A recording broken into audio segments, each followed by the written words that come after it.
This is the brand new M3 MacBook Pro, which retails for $1,600 and replaces the outgoing 13-inch Touch Bar MacBook Pro. And at this price, it is the most affordable version of the 14-inch MacBook Pro, costing $400 less than what you had to pay for before. So the real question is this M3 MacBook Pro worth it for $1,600, or should you pay $400 extra for the M3 Pro version instead? And most importantly, should you get this over the M2 Pro 14-inch MacBook Pro from last year, which you can now get refurbished for this exact $1,600 price point? Well, let's find out. So we have two things to compare here, the hardware differences and the performance differences. So when it comes to the hardware differences, for the most part, the M3 14-inch will look identical to the M3 Pro and the M2 Pro, with three exceptions, with the first one being the color. So the M3 model comes in silver and space gray, just like all the previous MacBook Pro models. However, if you buy the M3 Pro or the M3 Max versions,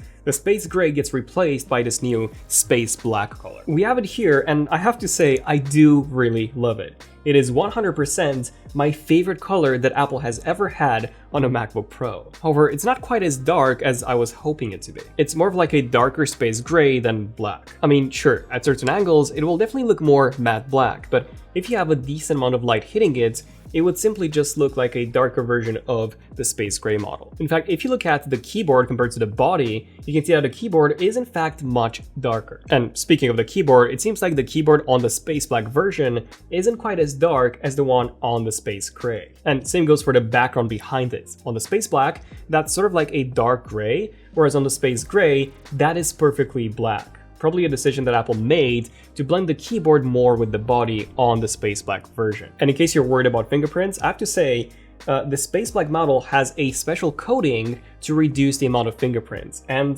to be honest, it does actually work pretty well. They're not as invisible as they are on the space gray model, so they're not quite as good. But compared to the M2 MacBook Air's midnight color, this is a huge improvement. The second hardware difference between the M3, M3 Pro, and M2 Pro versions is that the M3 model lacks that third Thunderbolt port on the right-hand side, which, to be honest, I think is fine for most people. But the main downside here is that you can only charge the M3 model from the left-hand side. You literally have three charging ports there, one MagSafe and two USB-Cs, but nothing on the right. Whereas with the M3 Pro and M2 Pro models, you can charge those from either side. And the third hardware difference that's immediately visible is the brightness. So compared to the outgoing M2 Pro 14-inch, both the M3 and the M3 Pro models are noticeably brighter. They can now go up to 600 nits in SDR as opposed to 500, so that's 20% brighter, which is definitely noticeable, and it will make a difference, especially if you use your MacBook outdoors a lot. The peak HDR brightness does remain the same at 1600 nits, so you won't really notice any differences here. And the thing is that if you use an app like Vivid, you can bump your sustained brightness up to 8000 nits. So if you really want to have a 600 nit display on the older models, you actually can with Vivid. It's just that the battery life will be noticeably worse doing so, as these newer displays are indeed more power efficient. So these are the three visible differences between the M3, M3 Pro, and the old M2 Pro 14-inch. The M3 Pro is the better option because of the increased brightness and the new color, then the M2 Pro, and then the M3 due to having one less port. Now, there are two more hardware differences that might not be noticeable right away, and those are the speakers and the internals. So when it comes to speakers, on paper, they all have the exact same specs. In person, they do sound a bit different. The M2 Pro sounded quieter, but also clearer and with more bass than the M1 Pro models. We don't have the M2 Pro 14-inch anymore to compare against the M3 and the M3 Pro, but when I was listening to both, first of all, there was no difference between the M3 and the M3 Pro, which is good to know, and compared to my M1 Max 14-inch, it was a similar story as with the M2 Pro model, where the M3 and the M3 Pros were both a bit quieter, but also clearer and with deeper bass, which I actually preferred over my M1 Max. So when compared to the M2 Pro model, expect the speakers to be the same, if not even slightly better. And the last hardware difference is when it comes to the internals. So if we pop the back covers off, we can see that the M3 Pro model features two fans compared to just a single fan on the M3 model. However, they both feature dual NAND modules. So let's compare the storage speeds to see if there is indeed any difference or if the slower storage speeds from the previous generation has finally been fixed. Oh, hold on a second. What's this? Tim Cook has sent me an email with an invite to the Apple Park. That's just awesome. Let me just download this attachment. Oh, what's this? HackerRank now has access to all of my data, and she's saying that if I don't pay her, she'll delete everything.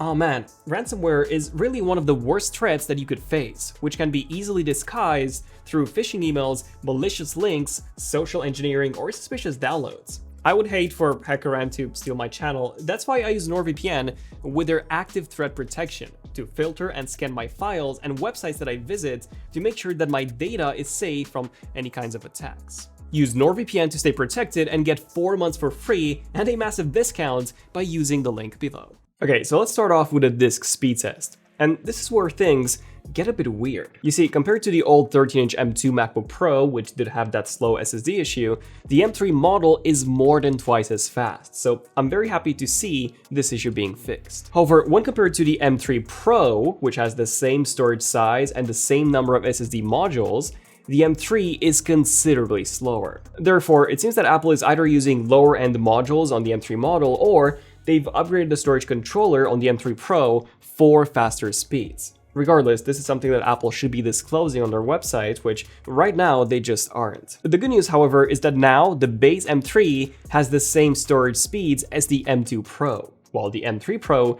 is just as fast as the M1 Pro was. And if we take a look at real-world transfer speeds, there isn't really a noticeable difference at all. Weirdly enough, the M2 Pro was the fastest here, despite having a slower storage speed. So realistically, you shouldn't notice any big difference between them when it comes to transferring large files from external drives. So what about the raw CPU performance? Well, the M3 model comes with an 8-core CPU, out of which 4 are performance cores and 4 are efficiency cores.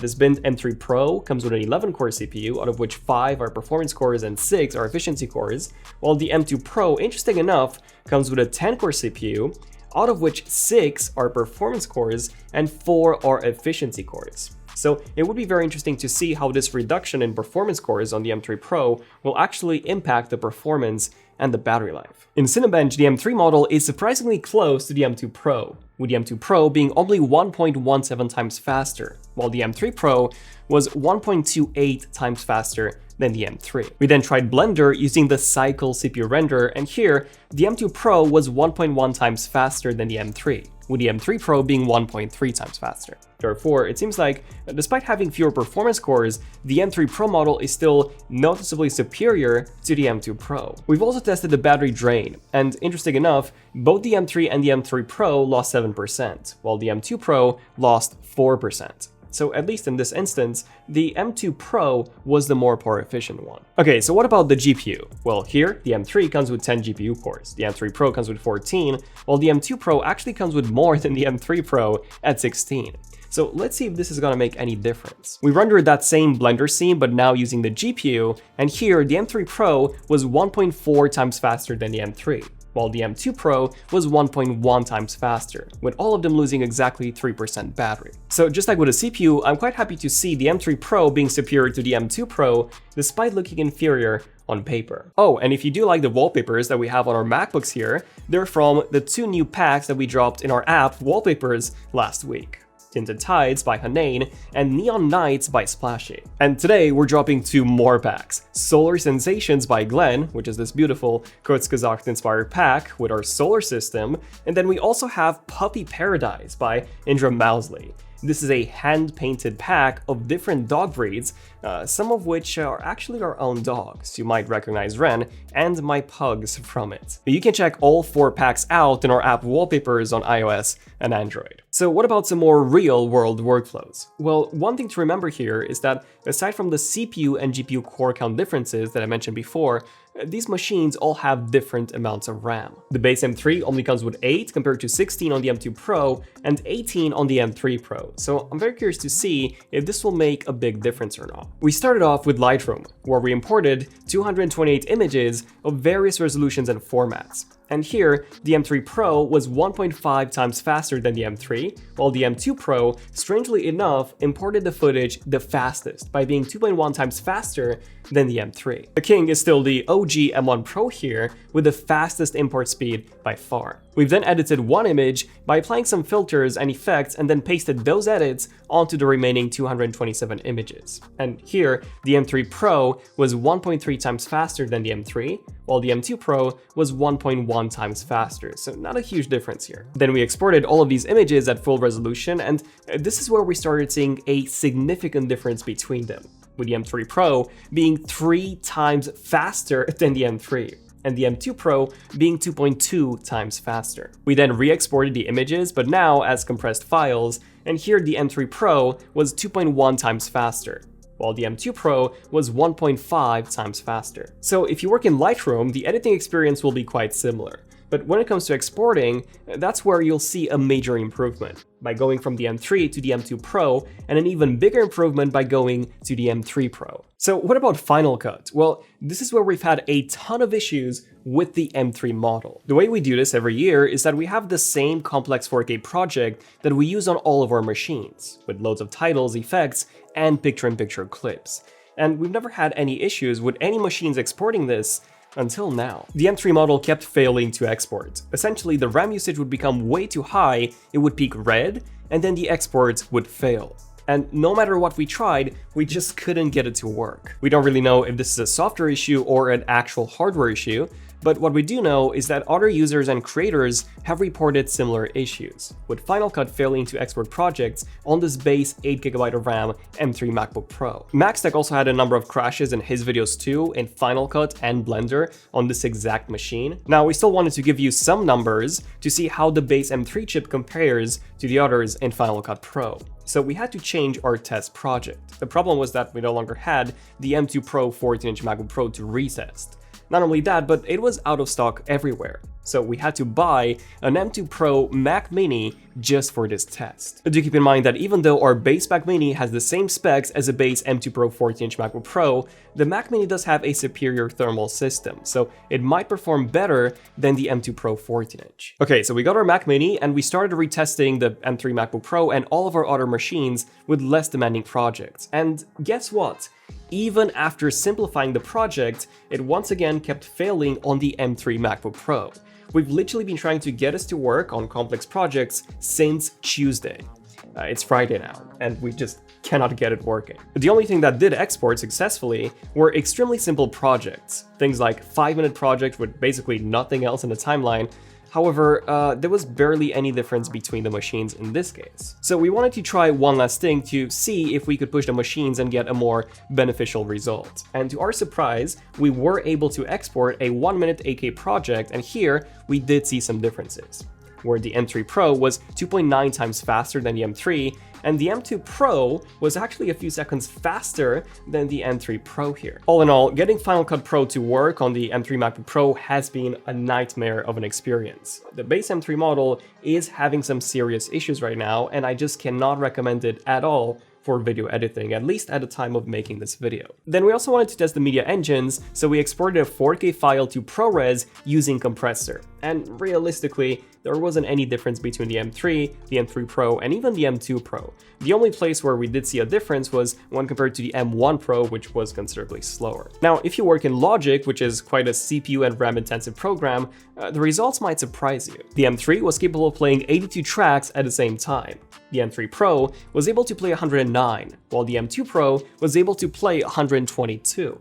In fact, even the M1 Pro was able to play more tracks than the M3 Pro, which I did find quite strange. So it could be that the lower number of high-performance CPU cores does actually impact the Logic performance here. So what about gaming? Well, in Resident Evil Village, which is running natively on Apple Silicon, the M3 got 26 FPS, the M3 Pro got 35, and the M2 Pro got 32. This was at 2560 by 1600 resolution and using the max presets with Metal FX upscaling off, as we wanted to test the raw performance. Of course, if you enable Metal FX upscaling and turn down some settings, you can easily get 60 FPS and much higher on any of these machines. Now, in Shadow of the Tomb Raider, which is not an Apple Silicon game, but it does use Metal and it is also very well optimized, the M3 got an average of 20 FPS, the the M3 Pro got 31, while the M2 Pro got 33. So no major difference between the M2 Pro and the M3 Pro. So if you care about gaming, first of all, don't buy a Mac, but if you do,